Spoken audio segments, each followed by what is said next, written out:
her business, she gonna get checked at some point before, during, or after, or all three for a doggone appointment. Because I'm not gonna be sitting somewhere not knowing what's happening. It isn't a matter of control. It's being able to be on task. So when you have a strategy and shit start going left, you can go back to the strategy. You can problem solve because you're like, okay, what are we doing? Putting the bed together. Got it. This part is broken. Okay, what do? We take it back to IKEA. Do we call them, say, Wayfair, come pick it up? Because now you can problem solve because you have a strategy anchoring you to what you're doing. When you don't have a strategy and shit goes left, it starts falling apart like a house of cards. So number one, always have a strategy. ABSing, always be strategizing. And guess what you're going to do? Have less fear, because prior planning and preparation prevents piss poor performance. So you're going to use the 7 P's and be objective, which is one of the 74 principles of real leadership, while you're being strategic. And people, unaccountable people, there you go, planning some shit. Yeah, and look at the results. Look at your unplanned ass shit show of an existence over there that you call a life. So yeah, that's working out. Yeah, no, it's not. And why you always calling me? If I'm always planning shit, why you always calling me when you in a shit show problem? If I'm all, get your ass out of it. Get your unrational ass thinking self out of the shit show that you created, since I'm always planning shit. Don't come trying to use my doggone frontal lobe. Use your own damn frontal lobe. Go over there with your fucking shit show people. Y'all fucked it up. Y'all fix it up. That's a new one. Hold up.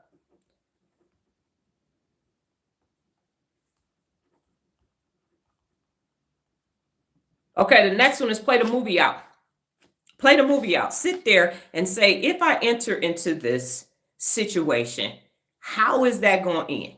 Don't do the trailer version of it. Do the whole movie. Put all the characters in there and everything, and play that movie all the way out to the end.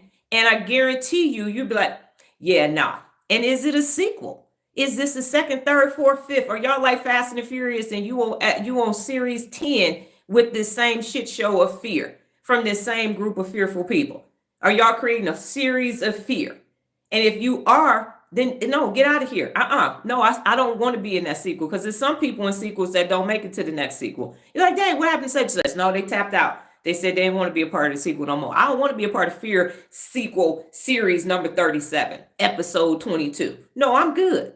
I don't want that to be a part of my IMDb. So play that whole movie out every time. And when you're planning and being strategic, you're going to automatically say, now, if I do this, if you think about it, I'm a soldier. Go in the war room, you get the maps of the whole enemy territory and figuring out what you're going to do. Get some reconnaissance and what did the Leapers say and all of that. You're going to look at all of that before you start saying, yeah, we ain't going to just jump in on surprise. It might be a surprise for the enemy, but not for you. So play that movie out and redefine what failure means.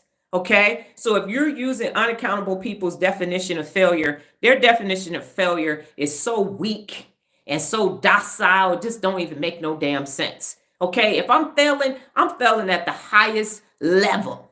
You hear me? I'm gonna be in there asking, if I was doing a series one, round 1, 2, 3, or whatever, I'm asking for 100 million. If I'm fit, they said no to 100 million, and the Science of Getting Rich said if you don't get it, that means it ain't big enough. Okay, cool. Then I got it. I need to be asking for 200 million. Bet. Thank you, Big G. Okay, cool. So redefine failure, because I say first you get the lesson and then you get the blessing. So first you get the lesson of failure and then you get the blessing of, I sure know what don't work. Well, that didn't work. I fucked that all the way up. Okay, cool. I literally keep all of my failures on my YouTube channels and my social media platforms. I have never deleted my feed. Not gonna do it. I got misspelled words in my book on purpose, because I wrote that book working 60 hours a week, traveling 120 to 160 miles a day with my daughter in elementary school. So, yep, you got some spelling errors. I do. Where's your book when you were doing that? And I was managing from Flint all the way up to the UP to the Wisconsin line for Frito-Lay. So if you bought a chip during that time, it came from one of my facilities. That's part of the story.